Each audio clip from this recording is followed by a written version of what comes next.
Beyond encouragement, 4 principles that changed my teaching. On the first day of a high school summer program, one of my students arrived almost 2 hours late. After getting the student caught up, I explained that everyone would be beginning with a pre assessment to determine what they already knew.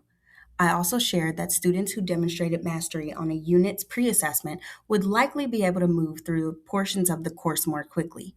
About 20 minutes later, I noticed the student had fallen asleep. I gently woke the student up, but instead of continuing the assessment, they quickly selected random answers just so they could finish and go back to sleep. My first thought was, this is going to be a very long 10 days. At that moment, I assumed my biggest challenge would be keeping the student awake and getting them to complete their work. But I was completely wrong. 8 days later, that same student finished the course early. Even more surprisingly, the student told me they wanted to come back to class because they enjoyed being there and would be bored staying home. That experience left me asking one simple question: what changed? It wasn't that the math suddenly became easier. It wasn't that the student became more intelligent. And it definitely wasn't because I discovered some magical way to make math exciting. What changed was motivation. That experience stayed with me long after summer school ended because it revealed something important. I didn't understand motivation as well as I thought I did. Before taking this course, I believed motivating students meant encouraging them, creating engaging lessons, and helping them understand difficult content. While those things matter, I now realize they're only part of the picture. Throughout this semester, I studied several theories of motivation while also applying those ideas in authentic educational settings. As a result, my thinking began to shift. Instead of asking, how do I motivate students? I started asking, what actually influences motivation? That question became the foundation for everything I learned. Looking back at both the theories we studied and the experiences I had in the classroom, I noticed 4 ideas appearing over and over again. First, motivation begins with beliefs. Second, motivation grows through meaningful goals. Third, motivation thrives in supportive environments. And finally, motivation is strengthened through successful experiences. What's interesting is that each of these principles naturally connects to the next. Together, they completely reshaped not only how I understood motivation, but also how I think about teaching. Today, I'd like to share how each of these ideas changed the questions I ask as a teacher, and more importantly, one practical way teachers can bring each principle to life in their own classrooms. When I think back to that summer school student, I realized I was initially focusing on the wrong problem. I thought I needed to change the student's behavior.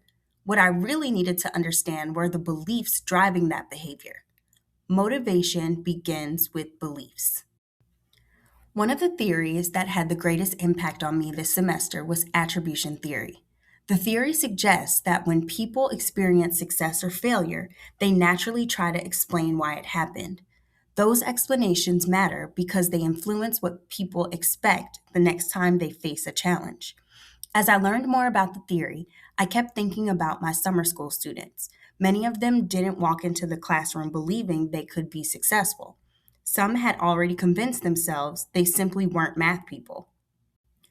Others believed their previous failures meant they weren't capable of learning the content. Whether those beliefs were accurate or not, they influenced how students approached learning before I ever taught a lesson. That changed the way I viewed many of my students. Earlier in my teaching career, I often focused on behavior first. If a student wasn't participating or completing work, my instinct was to figure out how to increase engagement. Now, I find myself asking a different question. What does the student already believe about themselves? That question has changed many of my interactions with students. Instead of assuming students lacked motivation, I started paying closer attention to the language they used about themselves.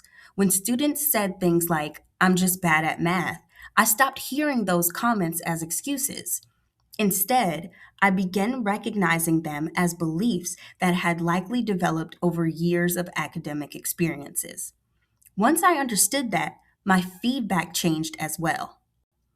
Rather than simply telling students whether an answer was right or wrong, I spent more time conferencing with them individually. We talked through their thinking, identified misconceptions, and discussed strategies they could use the next time they encountered a similar problem.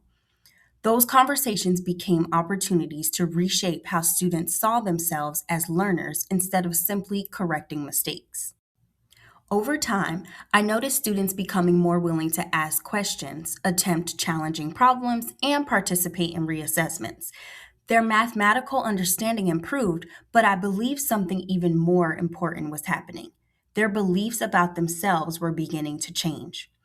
Over time, I came to understand that recognizing students' beliefs is only the first step. The bigger question became, how can teachers intentionally influence those beliefs? One way teachers can put this idea into practice is by using feedback as an opportunity to reshape students' beliefs. Feedback is about much more than correcting mistakes or assigning grades. Every interaction with a student communicates something about what we believe they're capable of accomplishing. One on one conferences are especially powerful because they allow teachers to understand students' thinking rather than simply evaluate their answers. During these conversations, we can ask students to explain their reasoning, address misconceptions, celebrate progress, and help them understand that mistakes are a normal part of learning rather than evidence that they are incapable. This approach reminds students that ability is not fixed. Growth happens through effort, effective strategies, and support. As educators, we have the opportunity to shape the story students tell themselves. When our feedback consistently communicates, you can learn this, students gradually begin believing it themselves. And when students begin believing they are capable of success, motivation often follows. For me, attribution theory transformed the way I think about feedback. It reminded me that every conference, every question, and every conversation has the potential to influence how students view themselves. And if motivation truly begins with beliefs, meaningful feedback may be one of the most powerful motivational tools we have. When we use feedback to reshape students' beliefs, we lay the foundation for lasting motivation. The next lesson I learned is this: motivation grows through meaningful goals. While studying achievement goal orientation theory, I learned that people don't simply work hard because they want to succeed. They work toward whatever they believe success looks like. In other words, the goals we emphasize often determine the behaviors we see. This idea became very real to me while serving as a teacher leader during a high school math summer program. About halfway through the program, I was asked to monitor student progress across several math classrooms. As I reviewed the data, I noticed many students were further behind than expected. I met with the teachers to better understand what was happening. During our conversation, several teachers explained that students were spending a great deal of time completing tutorials, practice activities, and assignments. Everyone was working hard, yet students weren't making the progress we had hoped for. As I listened, something became clear. The issue wasn't a lack of effort or a lack of training. The issue was that we had unintentionally defined success differently. Many of us had started measuring success by how much coursework students completed, but the purpose of the program wasn't completion, it was mastery. At that moment, achievement goal orientation theory suddenly felt much more concrete. The theory suggests that the goals we emphasize influence how people approach learning. If the goal is simply finishing work, people naturally focus on completion. But when the goal becomes learning, growth, and mastery, behavior begins to shift in a different direction.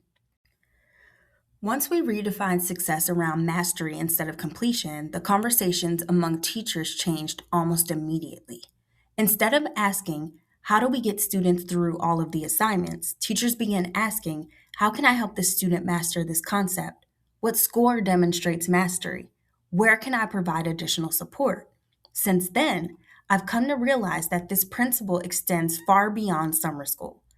Every classroom communicates a different definition of success, whether we intend it to or not. Students are constantly asking themselves, What does success look like in this classroom? If success only means earning the highest grade, students often become hesitant to take risks because mistakes feel costly. But when success includes learning, improving, asking questions, revising work, and demonstrating growth over time, students become much more willing to engage in challenging learning experiences. One way teachers can put this principle into practice is by clearly defining success before students begin learning. That means talking about more than grades. It means helping students understand that success can also include perseverance, thoughtful questions, collaboration, revision, and mastery developed over time. Achievement absolutely deserves to be celebrated. Students should be proud when they accomplish difficult goals. At the same time, achievement cannot be the only measure of success. When students believe that learning itself is valued, not just the final score, they become more willing to take risks, persist through challenges, and continue growing. When we clearly define what success looks like, we give students a meaningful goal worth pursuing. And meaningful goals fuel lasting motivation. The third principle that emerged throughout this semester is this: motivation thrives in supportive environments. One thing this course reinforced for me is that motivation isn't shaped only by what students believe or the goals they pursue. The environment students experience every day matters too. In many cases, it matters more than we realize. When I think back to the student I introduced at the beginning of this presentation, I realize they taught me this lesson better than any textbook ever could. On the first day, I thought the biggest challenge was keeping that student awake and getting them to complete assignments. By the end of the program, that same student had finished the course early and wanted to keep coming back to class because they enjoyed being there. As I thought about the transformation, one thing became very clear. It wasn't the curriculum or the standards, and it definitely wasn't the math itself. The difference was the student's experience in the classroom. As the days went on, our classroom became a place where students felt comfortable asking questions, working with one another, and making mistakes without embarrassment. It became a place where students felt safe enough to learn. That experience changed the way I think about classroom climate. As we studied contextual influences on motivation, I began to understand why those experiences mattered so much. Research consistently shows that motivation is influenced by whether students feel safe, valued, and connected within their learning environment.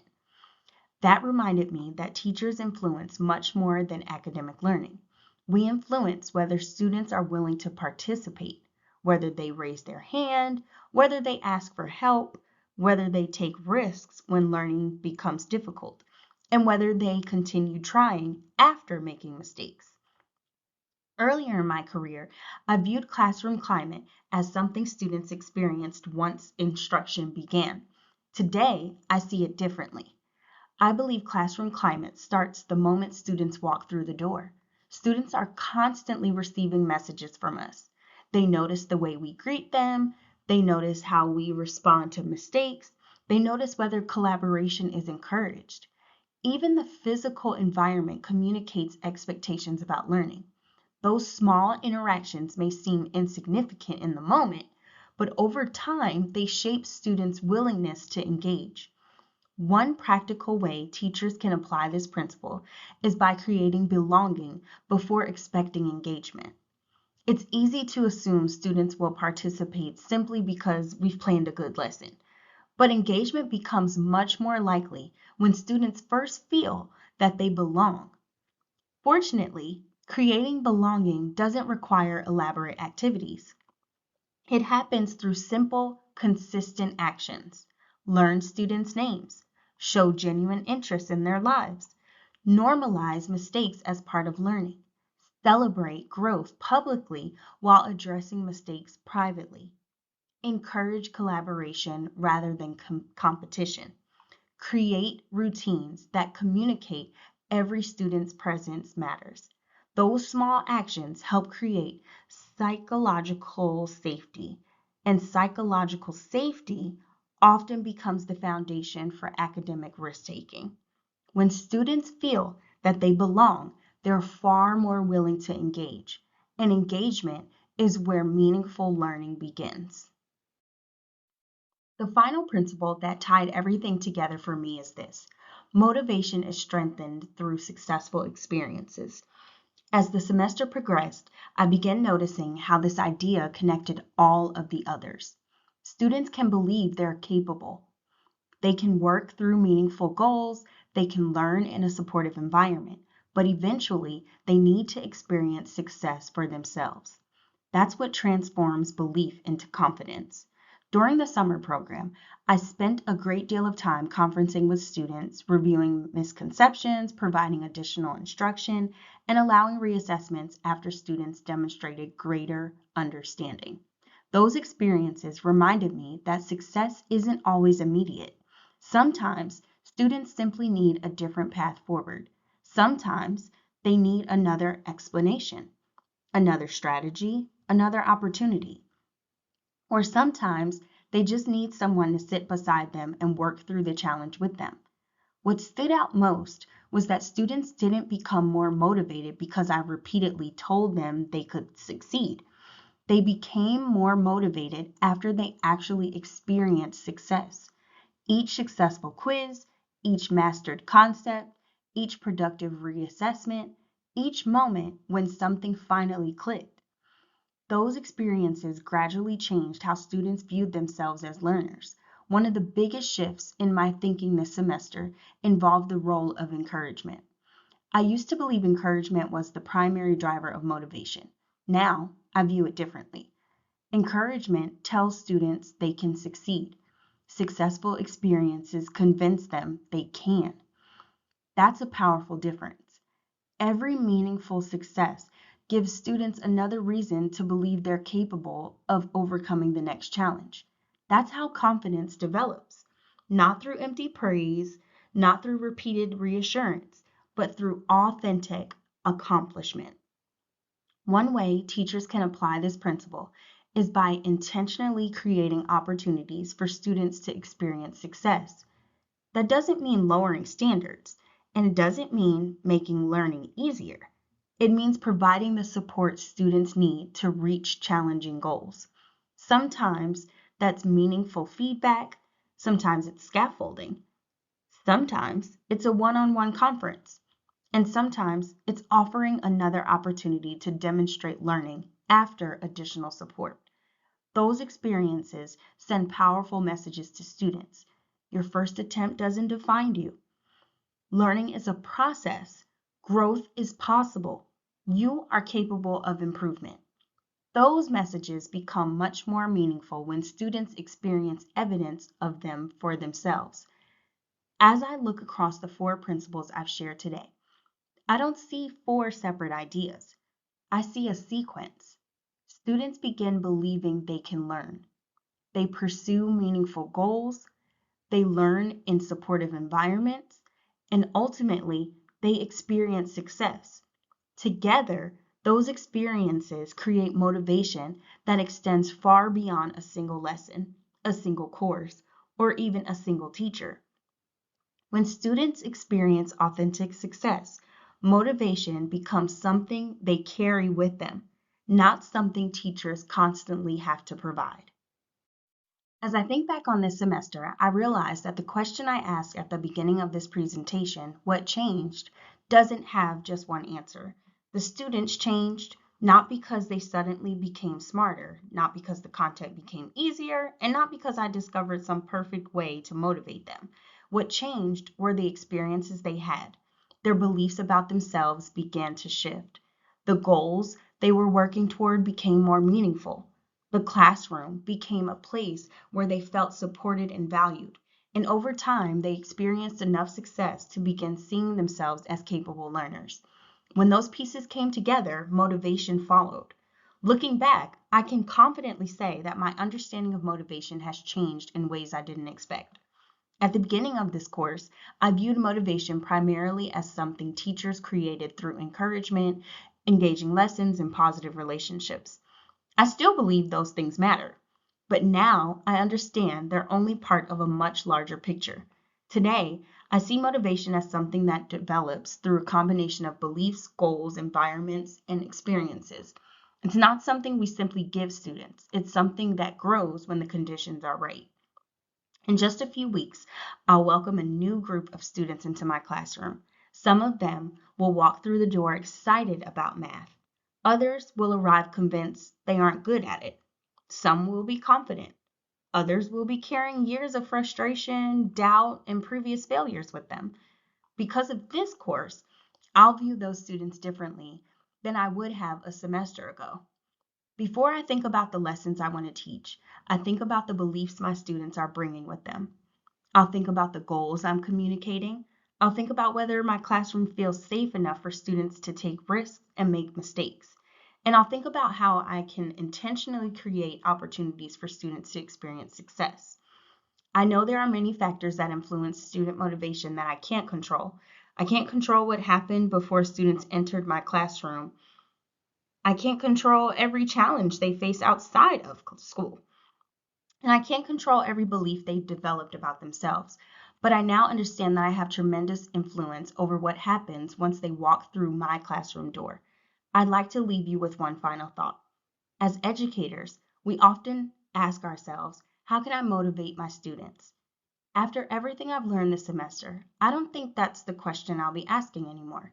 Instead, I'll be asking, what kind of classroom am I creating that allows motivation to grow? Because when students believe they can succeed, when they understand what success truly looks like, when they feel that they belong, and when they experience authentic success, motivation becomes something much more powerful than encouragement alone. It becomes part of how students see themselves. And that kind of motivation lasts far beyond a single lesson, a single course, or even a single teacher. It stays with them as learners. Encouragement may inspire students to begin, but the experiences we create are what inspire them to continue.